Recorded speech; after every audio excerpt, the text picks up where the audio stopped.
ওয়ালাইকুম দর্শক, কেমন আছেন আপনারা সবাই? আলহামদুলিল্লাহ, আমি ভালো আছি। আজ আমি আপনাদের সাথে বটবটি ভাজির রেসিপিটি শেয়ার করব। সো এখন চলে যাচ্ছি রান্নায়। এখন আমি রান্না শুরু করছি। একটি প্যানের ভিতরে 3 টেবিল স্পুন তেল দিয়ে দিলাম।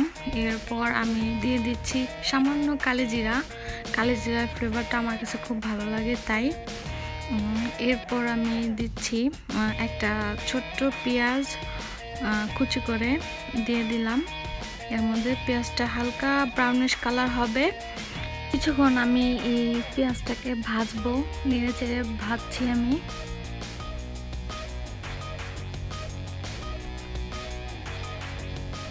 আমি দিয়ে দিলাম পরিমাণ মতো লবণ। প্রিয় দর্শক, আপনারা আমার এই চ্যানেলটি সাবস্ক্রাইব করুন আর আমার পাশে থাকুন আর আমার জন্য দোয়া করুন। এরপর একটি মাঝারি সাইজের আলুকে কিউব করে কেটে পানিতে ভিজিয়ে রেখেছিলাম, আর এখন আমি আলুটি দিয়ে দিচ্ছি। এই আলুটি দিয়ে কিছুক্ষণ এই আলুটি ভাজবো।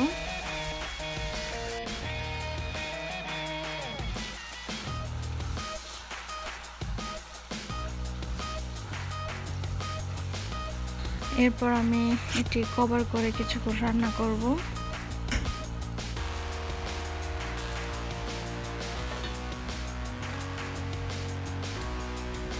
আমি ঢাকনাটা খুলে দেখছি যে আলুটা আমার কতটুকু সিদ্ধ হচ্ছে। তো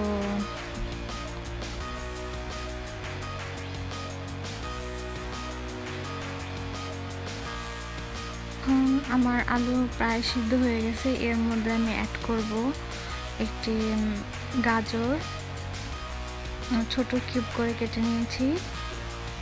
এই গাজরটি আলুর সাথে সুন্দর করে ফ্রাই করছি। এরপর আমি কিছুক্ষণ পর আমি একটি ডিম অ্যাড করছি। আসলে ডিম দিয়ে ভাজিটা আমার কাছে খুব ভালো লাগে। ডিমটা আর এই সবগুলো একসাথে আমি মিলিয়ে নিচ্ছি। এরপর আমি 150 গ্রাম বটবটি অ্যাড করছি।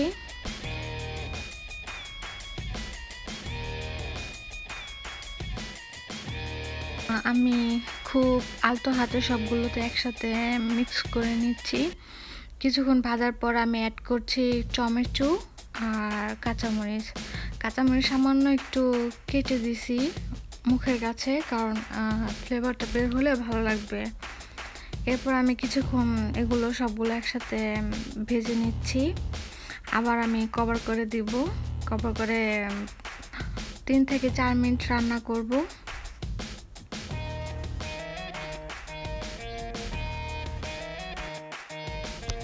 এরপর আমি দেখছি সবগুলো আসলে সিদ্ধ হয়েছে কিনা।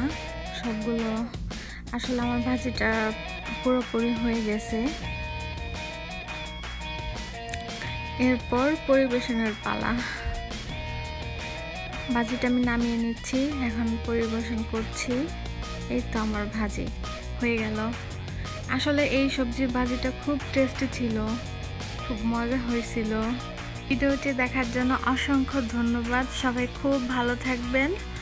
আশা করি আমার এই ভিডিওটি আপনাদের কাছে যদি ভালো লেগে থাকে তাহলে লাইক, কমেন্ট এবং শেয়ার করতে ভুলবেন না।